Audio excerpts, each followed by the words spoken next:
बचावत देश को सती संत और शूर, तीन डुबावत देश को कपटी कायर क्रूर। आज हमारे साथ हैं बागेश्वर धाम वाले महाराज जी, पंडित धीरेन्द्र शास्त्री जी महाराज। इनके अनुयायी जो है अलग अलग नामों से इन्हें प्रेम करते हैं, इनकी भक्ति में डूबे रहते हैं। आपका बहुत बहुत स्वागत है। हमारी भक्ति में कोई नहीं डूबता, बागेश्वर बालाजी की भक्ति में डूबते हैं, उन्हीं के पागल हैं जी। बहुत कम उम्र में जो है आप भक्ति की ओर आए। कोई जीवन में ऐसा कोई मोड़ आया कि आप जो है भक्ति की ओर आ गए, अध्यात्म की ओर आ गए? ईश्वर ने चुना है। वैसे हर व्यक्ति भगवान से जुड़ा है, हर व्यक्ति का कनेक्शन भगवान से है, पर बचपन काल से ही हमारे पूज्य दादा गुरुजी ने हमें इस परंपरा के प्रति लगा दिया था। कोई ऐसा मोड़ नहीं आया, कोई ऐसी परिस्थिति नहीं आई कि हमें ईश्वर से जुड़ना चाहिए, कोई ऐसी राक्षस वृत्ति नहीं आई कि हमें ईश्वर से जुड़ना चाहिए। ईश्वर से जुड़े थे, बस समर्पित हो गए। इस देश की परंपरा रही है, चाहे आदि गुरु शंकराचार्य जी महाराज हों, चाहे विवेकानंद जी हों, युवा पीढ़ी ने जो है सनातन धर्म को आगे बढ़ाया है। वही जिम्मेदारी आपके पास है। बालाजी की ये कृपा और इस दास का सौभाग्य है कि सनातन धर्म और राष्ट्र धर्म के लिए हमें चुना गया। ये हमारा सौभाग्य है और ईश्वर से हमारी प्रार्थना है कि हमारे द्वारा ऐसी कर्तव्य, ऐसी बाड़ी ना निकले जिससे सनातन धर्म का अहित हो, और हम कोशिश भर ऐसा कोई कर्तव्य करने वाले नहीं हैं जिससे सनातन धर्म के ऊपर उंगली उठे, और जीवन पर्यंत हम इसमें रंगे हुए हैं और लगा देंगे। फिल्मों में दिखाया जाता था पागलपन, हीरो हीरोइन का पागलपन, दीवानापन, लेकिन आपने पागलों की एक नई जमात खड़ी कर दी है। वो उन पागलों के बारे में बताएं। देश में जब जब भी क्रांति हुई कुछ नया तो हुआ है, और वर्तमान समय में सनातन की क्रांति हो रही है तो उसमें एक नया ये हुआ है, और नया कुछ भी नहीं है, सब कुछ पुराना है। और रही बात लोगों के पागलपन की, अगर ईश्वर के प्रति कोई पागलपन है बहुत अच्छा है, अगर अपने माता पिता और गुरु के प्रति कोई पागलपन है बहुत अच्छा है, संस्कृति के प्रति कोई अगर पागलपन है तो बहुत अच्छा है। उन मूवियों से तो अच्छा है जिससे वो बलात्कार सीखते हैं, उन मूवियों से तो अच्छा है जिससे वो धर्मांतरण सीखते हैं, उन मूवियों से तो अच्छा है जो गुंडा बनते हैं, उन मूवियों से तो अच्छा है जो लोगों के साथ फिरौती करते हैं। उससे अच्छा तो ये पागलपन बहुत अच्छा है जो संस्कृति, संस्कार और राष्ट्र के लिए हम पागल ही अच्छे हैं। इन बिगड़े दिमागों में भरे अमृत के लच्छे हैं, अरे हमें पागल ही रहने दो, ऐसे पागल ही अच्छे जी।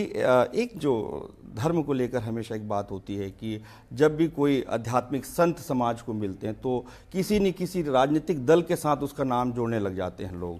तो भारत के इतिहास में हमारा जीवन बहुत अच्छा है जी। हम सभी पार्टियों के हैं, और ईश्वर की कृपा से हमारी एक खुद की पार्टी है जिसका नाम बजरंगबली है, उसका निशान मुगदर है, उसका नारा है जो राम का नहीं वो किसी काम का नहीं, और आदिकाल की हमारी ये पार्टी है, आदि समय से हमारी पार्टी है, वोट फॉर यू। बहुत सुंदर बात। राम ही केवल प्रेम में प्यारा, ये हम कहते हैं, लेकिन आज इसी नाम पर कभी राम सेतु को लेकर कभी अन्य अन्य प्रकार के विवाद आते रहते हैं। बिहार के मंत्री ने रामचरितमानस जैसे ग्रंथ जो कि समाज को दिशा देते हैं, समाज के समस्याओं का समाधान जिसके पास है, वो इस प्रकार की जो चीज़ें आती हैं, क्या रामचरितमानस को पाठ्यक्रम में शामिल कर दिया जाना चाहिए? ये देश का दुर्भाग्य है और बिहार की जनता का दुर्भाग्य, उनको ऐसा अनपढ़ गवार शिक्षा मंत्री मिला जी, और ईश्वर करे कि उनको सबक मिले। और रही बात पाठ्यक्रम की, सनातन वैदिक परंपरा के जब तक पाठों को नहीं लेंगे तब तक भारत विश्वगुरु पुनः स्थापित नहीं होगा।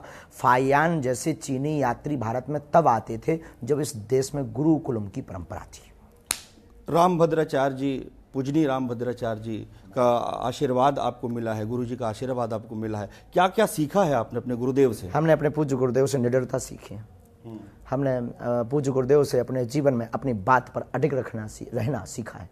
हमने पूज्य गुरुदेव से अपने जीवन में स्वच्छंदता सीखी है।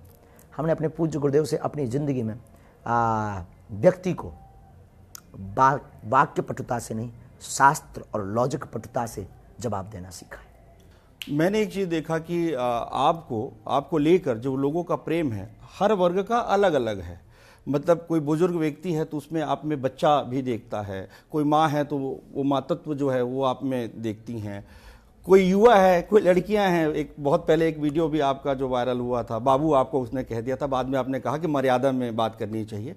अलग अलग लोगों की अलग अलग दृष्टि आपको लेकर। का ऐसा नहीं था, थोड़ा साउंडली दिक्कत भी हुई थी जी। उसमें प्रभु और बाबू दोनों मिक्स थे। अच्छा। और हमको उसमें वो सुनाई दिया जी। और बाद में हमने जब साउंड क्लियर किया, उस बच्ची ने भी क्लियर किया कि गुरुजी हमने आपको प्रभु कहा जी। और दूसरी बात, लगभग हमारे पास जितने भी जुड़े हैं सब मर्यादित, हमारी एक मर्यादा है और हमारी जो दृष्टि है वो विश्वव्यापी दृष्टि है, मातृत्व भाव की दृष्टि रहती है। आप विदेश में भी जो है श्री राम जी की कीर्ति को लेकर जा रहे हैं, विदेशों में कैसा माहौल रहता है? विदेशों में किस तरीके के आपके लोग मिलते हैं? मिलते तो भारत के लोगों की ही तरह, बस विदेश की दृष्टि समस्त संसार में व्यापार की दृष्टि होती है और भारत की दृष्टि समस्त संसार में परिवार की दृष्टि होती है, इसलिए वसुदेव कुटुंबकम का है। धर्मांतरण को लेकर बहुत चिंतित हैं आप, लगातार जो है बीते कई दिनों से बहुत सारी बातें आ रही हैं, चाहे नागपुर की हम घटना करें, नागपुर का तो अंधविश्वास वाला हो गया, उनको तो आज चुनौती देकर के उनकी तो खोखला कर दी है, उनको तो बजा दी है। और भारत के इतिहास में पहला ऐसा बागेश्वर बालाजी का दिव्य दरबार है जिसने नेशनल न्यूज के सामने एक्सपोज होकर के सनातन धर्म का झंडा गाड़ा हो।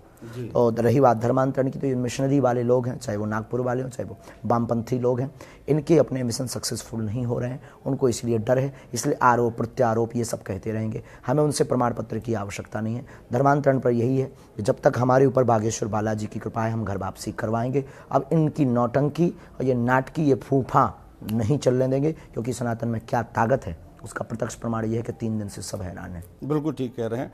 जब भी कोई साधु संत युवाओं के बीच या सब समाज के बीच लोकप्रिय होते हैं तो कहीं न कहीं उनके साथ बहुत सारी चीज़ें भी जुड़ जाती हैं, उन पर आरोप प्रत्यारोप भी लगने शुरू हो जाते हैं, और आपकी उम्र भी कम है, जीवन के कई पड़ाव, कई सोपान आपको तय करने हैं, तो इन आरोपों को किस तरीके से आप जो है देखेंगे या निपटेंगे? चुनौतियां हैं, अभी तो ट्रेलर है, पिक्चर बाकी है। चुनौतियां आएंगी जाएंगी, चुनौतियों से डरना नहीं।